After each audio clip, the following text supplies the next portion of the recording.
제가 어린 시절에 장기를 굉장히 잘 뛰었습니다. 그래서 7살 되기 전에 웬만한 어른들을 다 이겼습니다.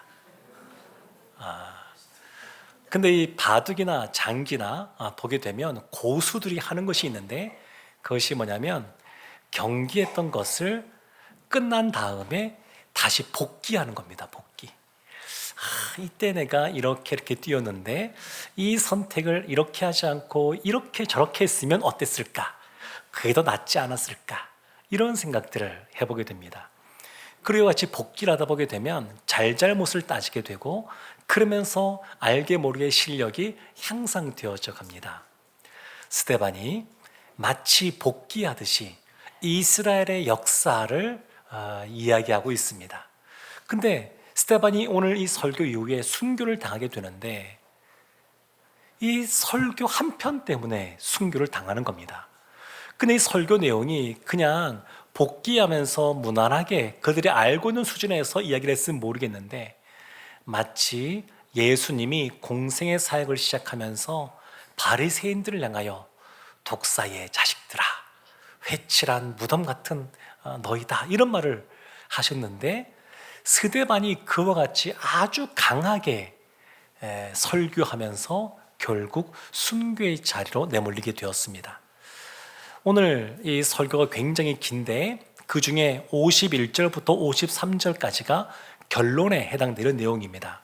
그 중에 51절 말씀 우리 함께 한번 합독하도록 하겠습니다.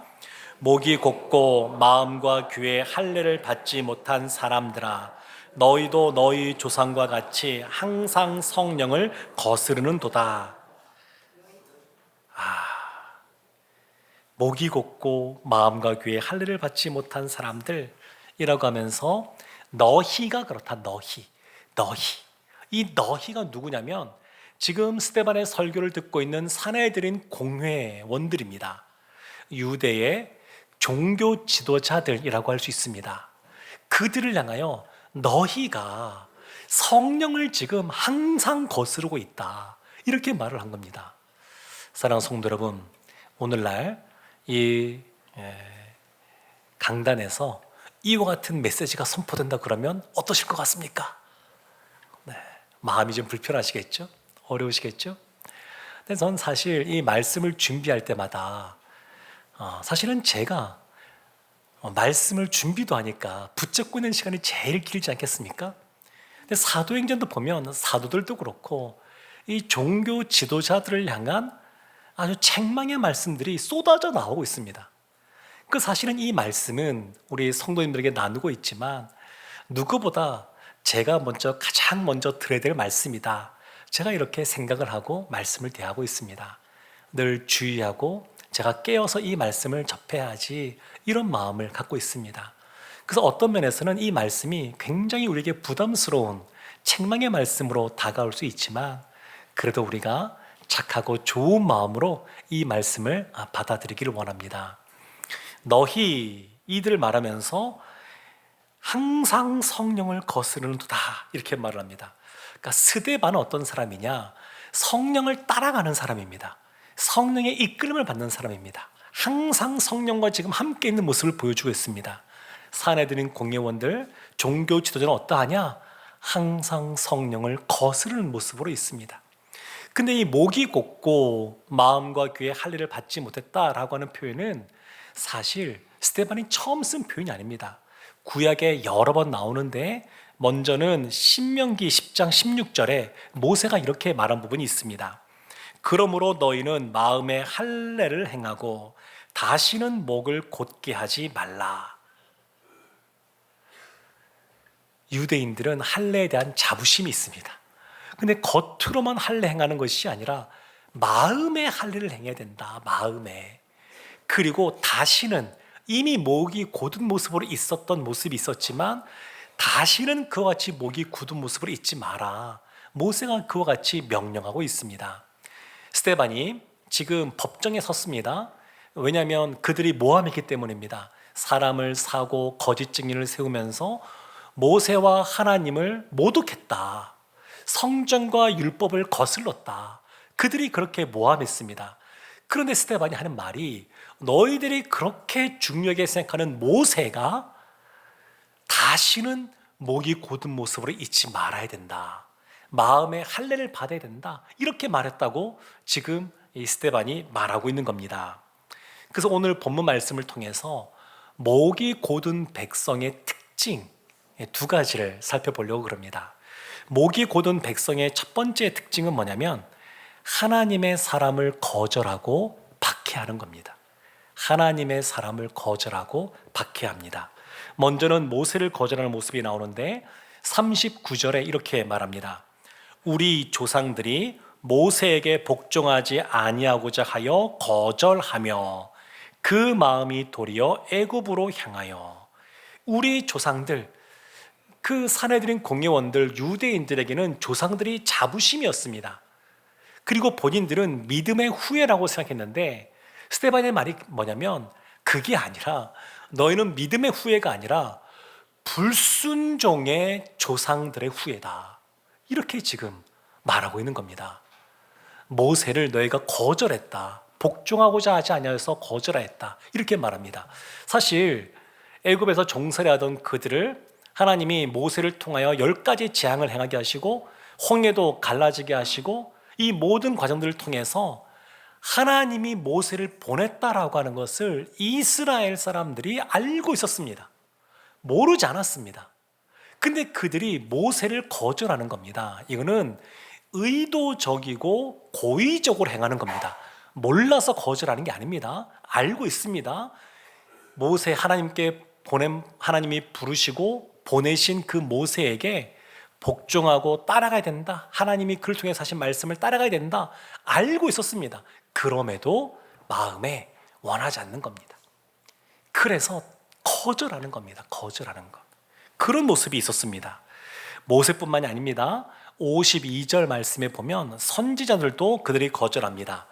너희 조상들이 선지자들 중에 누구를 박해하지 아니하였느냐? 의인이 오리라고 예고한 자들을 그들이 죽였고 이제 너희는 그 의인을 잡아준 자요 살인한 자가 되나니. 너희의 조상들 선지자들을 박해했다. 더 나아가서 의인 예수 그리스도를 말하는데 메시아인 예수님이 오실 것을 예언한 사람들을 너희가 죽였다. 이렇게 말합니다. 모세를 거절했습니다. 수많은 선지자를 하나님이 보내셨는데 그 선지자들을 박해하고 심지어 죽이기까지 했습니다.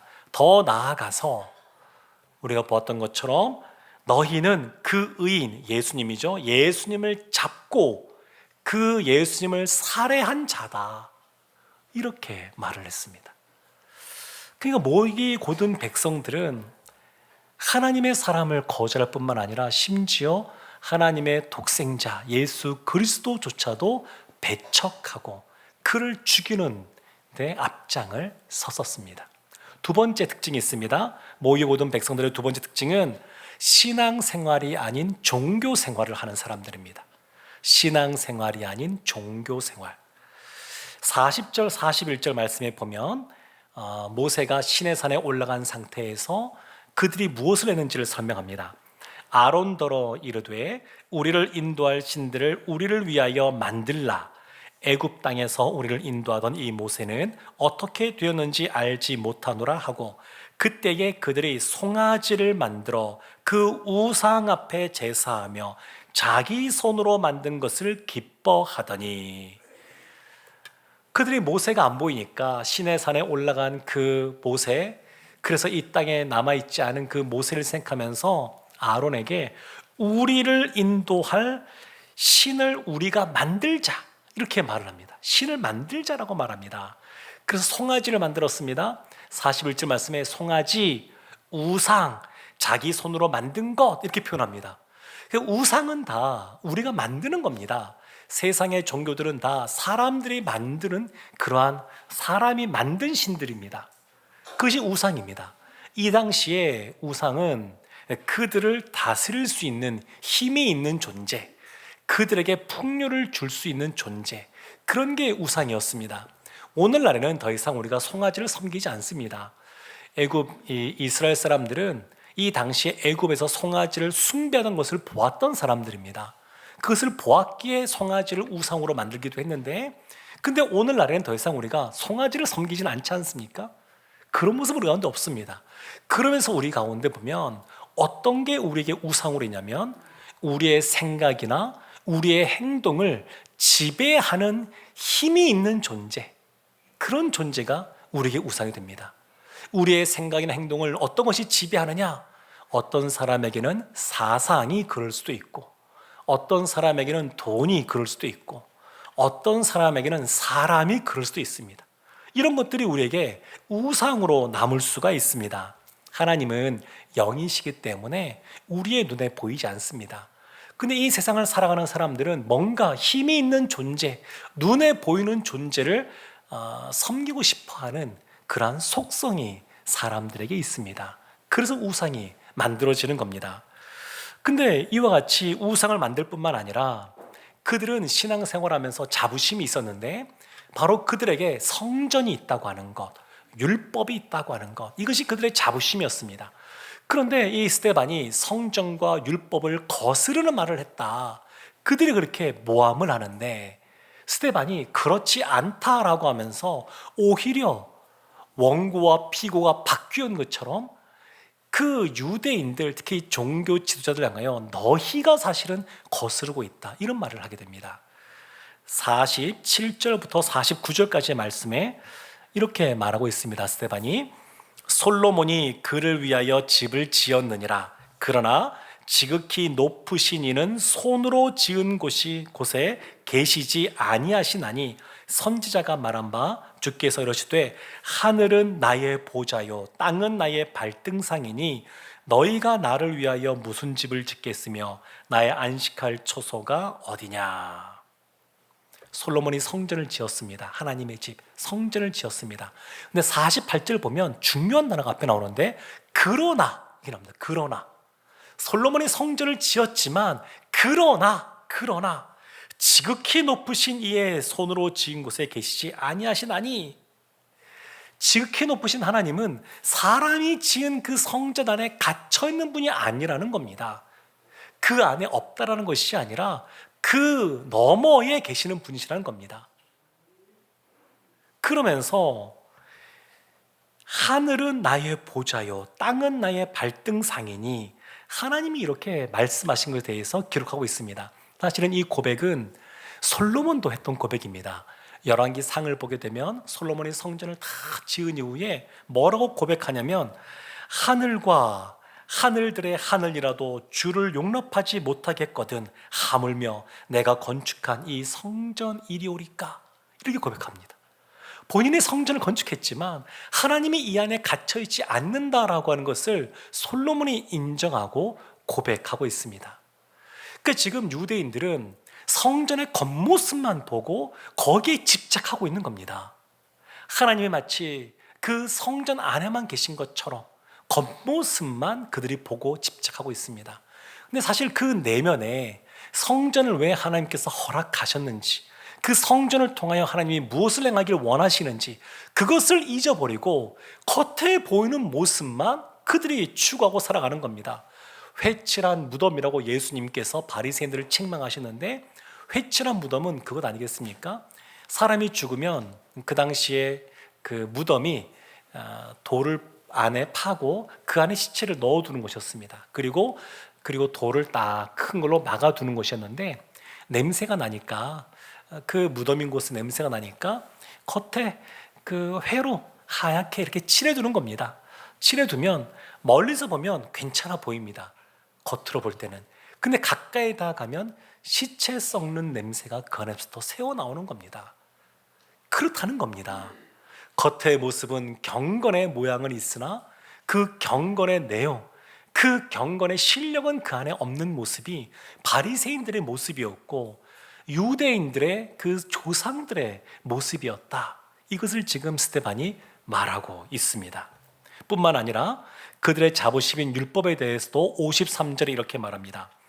너희는 천사가 전한 율법을 받고도 지키지 아니하였도다, 이렇게 말합니다. 너희들이 율법을 받았음에도 불구하고 지키지 않았다는 겁니다.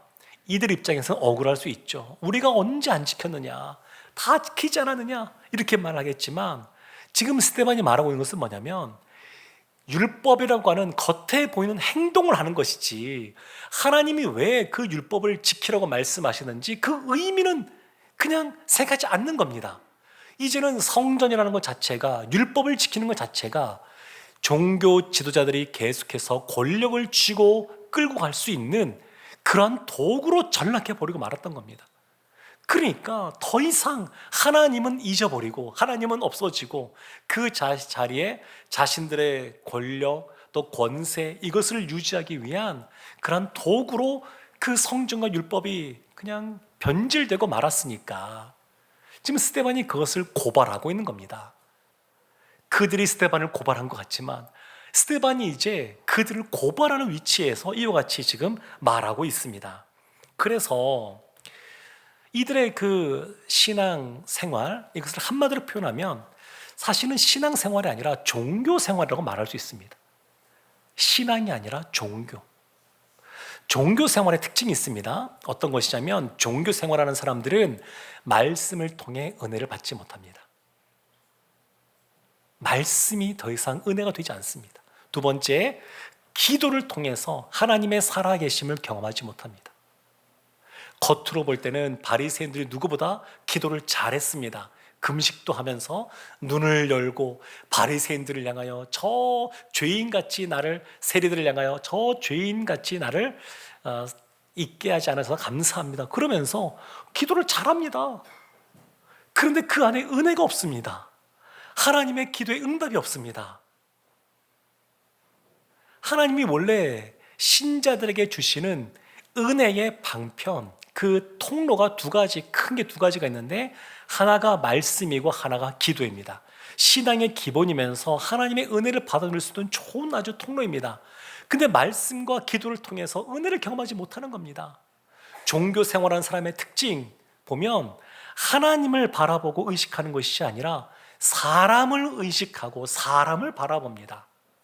그래서 그냥 오늘 예배 시간에 누가 왔나 안 왔나 거기에 관심이 있습니다. 하나님 그 자체에 관심을 두어야 되는데 사람에게 자꾸 관심을 두려고 그럽니다. 예수님께서도 이와 같이 종교 생활하는 바리새인들을 책망하십니다. 그 내용이 누가복음 11장에 보면 나와 있는데 누가복음 11장 37절 말씀부터 제가 말씀을 읽어드리겠습니다. 예수께서 말씀하실 때에 한 바리새인이 자기와 함께 점심 잡수시기를 청함으로 들어가 앉으셨더니 잡수시기 전에 손 씻지 아니하심을 그 바리새인이 보고 이상히 여기는지라. 주께서 이러시되 너희 바리새인은 지금 잔과 대접의 겉은 깨끗이 하나 너희 속에는 탐욕과 악독이 가득하도다. 예수님께서 말씀을 가르치시는데 한 바리새인이 그걸 듣고 있다가 야 예수님 저희 집에 와서 식사하시죠? 초청해서 예수님이 가셨습니다. 여기까지 특별한 건 아닙니다. 근데 예수님이 손을 씻지 않고 식사를 하시는 겁니다. 당시에 결례법에 의하면 손을 씻고 밥을 먹게 되어 있습니다. 손 씻는 것 어려운가요? 아니요, 안 어렵습니다. 예수님이 그러면 그전부터 손 안 씻었을까요? 아니요, 늘 손을 씻고 밥 드셨습니다. 그래서 지금 예수님이 손을 씻지 않고 이와 같이 식사하시는 것은 의도를 가지고 하시는 겁니다. 예수님께서 고의적으로. 우리도 신앙생활 하다 보게 되면 하나님은 이런 분이어서 이렇게 행하실 것 같은데 왜 그렇게 행하지 않으실까 싶을 때는 우리가 생각할 것이 뭐냐면 하나님이 또 다른 의도가 있는 것 아닌가 이렇게 생각해야 됩니다. 하나님의 다른 의도가 있을 수 있습니다. 그걸 생각해야 됩니다. 예수님이 지금 의도적으로 이 바리새인 앞에서 손을 씻지 않고 밥을 드시고 계십니다. 그러면서 이 바리새인이 이상하게 쳐다보니까 그 바리새인을 향하여 굉장히 센 말씀들을 하십니다. 그리고 오늘 지금 우리가 읽었던 39절 말씀만 아니라 뒤에 나오는 말씀들을 보면 반복해서 화 있을진저라고 하면서 이 심판의 말씀들을 하십니다.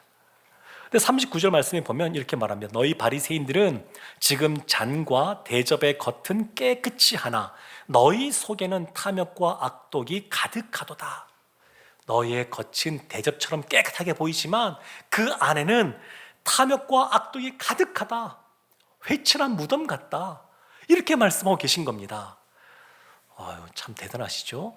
바로 앞에 사람이 앉아있는데 그 사람을 딱 쳐다보시면서 눈을 마주치면서 하시는 말씀입니다. 너는 겉모습은 깨끗해 보이지만 사실은 그 너의 안에 탐욕과 악독이 가득해. 스데반이 예수님을 닮아서 이렇게 말하고 있는 겁니다. 예수님처럼 말하고 있는 겁니다. 사도들도 사실은 예수님처럼 그래서 이렇게 담대하게 말하는 거고, 스데반도 단호하고 분명하게 그렇게 말하고 있는 겁니다. 누가복음 11장 42절에는 이어지는 말씀이 이렇게 말씀을 하고 있습니다. 화했을진저 너희 바리새인이여 너희가 박하와 운양과 모든 채소의 11조는 들이되 공의와 하나님께 대한 사랑은 버리는도다. 그러나 이것도 행하고 저것도 버리지 말아야 할지니라. 11조에 대해 말씀하시면서 너희가 11조라고 하는 겉에 보이는 모습은 행하지만 너희가 진짜 해야 될 걸 안 하고 있는 것이 있다. 첫 번째, 공의. 너희들 가운데 가난하고 도움이 필요한 사람이 있으면 그들을 사랑하고 그들의 필요를 채워주는 모습이 있어야 되는데 그것이 없다는 겁니다. 두 번째, 하나님을 사랑함으로 이 물질을 드리는 것인데 하나님을 사랑하는 모습이 없다는 겁니다. 그러니까 어떻게 하면 종교 생활이나 신앙 생활할 수 있는 거냐면 먼저는 하나님을 사랑해야 됩니다. 우리가 하는 모든 그러한 모습들의 행위들이 하나님을 사랑하기에 행해야 되는 모습이어야 됩니다. 두 번째는 하나님을 사랑할 때 자연스럽게 나타나는 것이 뭐냐면 이웃을 사랑하는 겁니다. 그게 공의입니다. 이웃을 사랑하는 것. 그걸 이렇게 사랑할 때 우리가 종교 생활이 아니라 신앙 생활을 해갈 수가 있는 겁니다. 우리 건축헌금 관련해서 계획서를 제출하신 분들이 계시는데 감사를 드립니다. 근데 우리 재정팀에서 저에게 건축헌금 봉투를 만들 때 목사님 성경 구절 하나 이렇게 알려주시면 봉투에 적겠습니다. 이렇게 말씀하신 거예요. 그래서 제가 기도하면서 어떤 말씀을 적을까, 어떤 말씀을 기록할까 기도하다가 제가 적은 말씀이 있습니다. 빌립보서 2장 13절 말씀입니다. 우리 함께 한번 합독하도록 하겠습니다. 너희 안에서 행하시는 이는 하나님이시니 자기의 기쁘신 뜻을 위하여 너희에게 소원을 두고 행하게 하시나니. 아멘. 아멘. 우리 안에서 행하시는 이는 하나님입니다. 그 하나님은 하나님의 기쁘신 뜻을 위하여 우리에게 소원을 두십니다. 소원을 두고 행하게 하십니다. 그래서 우리가 이 건축헌 관련해서 너무 부담 가질 필요가 없습니다. 왜냐하면 모든 헌금의 원칙이 그런데 하나님이 주시면 하는 겁니다. 하나님이 주지도 않았는데 헌금하라고 하지 않으십니다. 모든 헌금이 다 마찬가지인데 건축 헌금도 마찬가지로 하나님이 주시면 하는 겁니다. 안 주시면 어떻게 할까요? 안 하면 됩니다. 어려울 게 없습니다. 우리가 다 할 수 있는 것이 있습니다. 그것은 기도입니다. 그래서 말씀 나누기 전에 우리가 이것을 위해서 기도하는 것은 모든 성도가 다 기도는 할 수 있습니다. 이건 굉장히 중요합니다. 기도하는 것이 중요합니다. 헌금은 하나님이 주시면 하고 안 주시면 안 하면 됩니다. 다만 하나님이 우리에게 소원을 주시는데 우리가 소원을 품을 필요는 있습니다.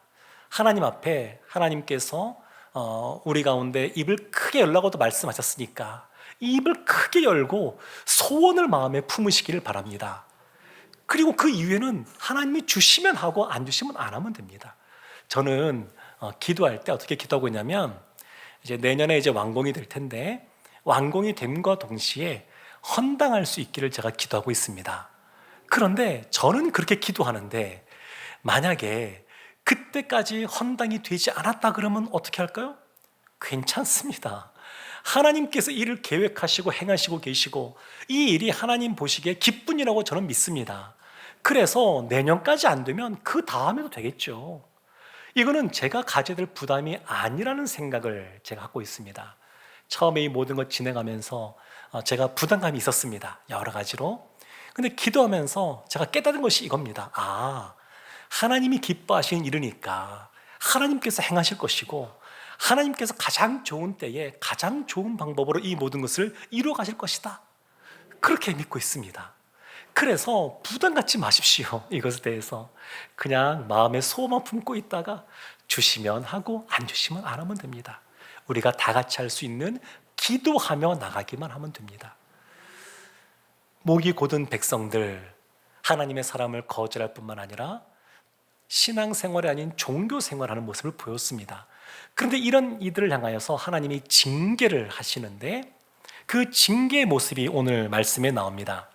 사실 하나님이 계속해서 바리새인들을 향하여 말씀했을 뿐만 아니라 지금 사내들인 공의원들을 향하여 말씀하고 있습니다. 종교 지적에 말씀하고 있습니다. 이것은 책망인데, 사실은 책망은 사랑의 또 다른 표현입니다. 사랑의 반대말은 미움이 아니라 무관심이라고 하는데, 하나님도 그렇습니다. 하나님께서 그냥 내버려 두시는 것이 사실은 심판입니다. 사도행전 7장 42절 말씀에 이렇게 말하고 있습니다. 하나님이 외면하사 그들을 그 하늘의 군대 섬기는 일에 버려두셨으니, 하나님이 외면하고 버려둔 것, 이거 자체가 징계입니다. 사도 바울이 로마서 1장 28절에서 이렇게 말합니다. 또한 그들이 마음에 하나님 두기를 싫어하며 하나님께서 그들을 그 상실한 마음대로 내버려 두사 합당하지 못한 일을 하게 하셨으니, 하나님을 마음에 두기를 싫어하는 그들을 향하여 하나님이 그 상실한 마음대로 내버려 두는 것, 이것이 그 어떤 심판보다 큰 심판입니다. 물론 하나님은 사랑이 너무 크신 분이어서 포기하지 않으시고 끝까지 그들을 향한 손을, 사랑의 손을 내밀고 계십니다. 우리가 사도행전 말씀을 쭉 보면서 반복해서 지금 나오고 있는 것이 있는데, 사도들을 통해서도 그렇고 스데반 집사를 통해서도 그렇고 계속 나오는 것이 뭐냐면, 그 당시의 종교 지도자들을 향하여 돌이키라고 하는 말씀을 반복해서 지금 하고 있는 겁니다. 돌이키라고. 스데반의 이와 같은 설교를 듣고 사람들이 보인 반응이 54절에 나와 있습니다. 사도행전 7장 54절 말씀 우리 함께 합독하겠습니다. 그들이 이 말을 듣고 마음에 찔려 그를 향하여 이를 갈거늘. 마음이 찔렸는데 이를 갈고 있습니다. 근데 이 표현이 익숙하지 않습니까? 그들이 이 말을 듣고 마음에 찔려. 이 표현이 사도행전 2장 37절에도 나옵니다. 제가 그 말씀을 보겠습니다. 그들이 이 말을 듣고 마음에 찔려. 똑같죠, 표현이. 베드로와 다른 사도들에게 물어 이르되 형제들아 우리가 어찌할꼬 하거늘. 스데반 집사의 말을, 그 폐부를 찌르는 그 말 듣고 마음에 찔렸습니다. 사도들의 너희가 예수를 죽인 살인자다라는 이야기를 듣고 그 당시에 말씀을 듣던 그 유대인들이 마음에 찔렸습니다. 똑같습니다. 근데 그 위에 보인 반응이 극명하게 나눠집니다. 스데반의 말을 들었던 사람들은 그 말을 듣고 신앙의 양심의 가책을 받았지만 이를 갈면서 사리를 품습니다. 반면에 사도행전 2장에 나오는 그 유대인들은 마음에 찔린 다음에 사도들을 향하여 우리가 어찌할꼬 라고 하면서 회개하며 나아갔습니다. 사랑하는 성도 여러분, 똑같이 마음이 찔려도 누구는 사리를 갖기도 하고 누구는 회개하는 마음을 갖기도 합니다. 저는 우리 모든 성도님들이 착하고 좋은 마음으로 있기를 원합니다. 하나님의 말씀을 들었을 때에 아멘으로 받아들이고, 그리고 그 말씀대로 살지 못한 부분이 있다 그러면 회개하고, 또 그 말씀대로 더 살아갈 수 있도록 성령의 도우심을 간구하기를 원합니다. 하나님은 우리가 하나님의 은혜 가운데 복된 삶을 살기를 원하십니다. 이와 같은 책망의 말씀 종교 지도자들에게 하고 있는데, 그들이 망하기를 원하시는 것이 아니라 그들이 회복되고 회개하고 돌이키기를 원하고 하나님의 뜻대로 삶을 살아가기 원해서 이와 같은 말씀을 증거하고 있습니다. 우리가 우리의 삶을 돌이켜보면서 우리가 혹 신앙생활에 가면서 혹 종교생활 같은 모습은 없었는지 돌이켜보기를 원합니다. 있다 그러면 그것을 주 앞에 내려놓기를 원합니다. 그리고 다시 한 번 더 결단하면서 스데반처럼 항상 성령을 따라가는 삶을 살기를 결단하는 우리 모두가 되기를 원합니다. 그렇게 살아갈 때 하나님 우리 가운데 놀라운 은혜로 함께 하실 줄로 믿습니다. 우리 시간 말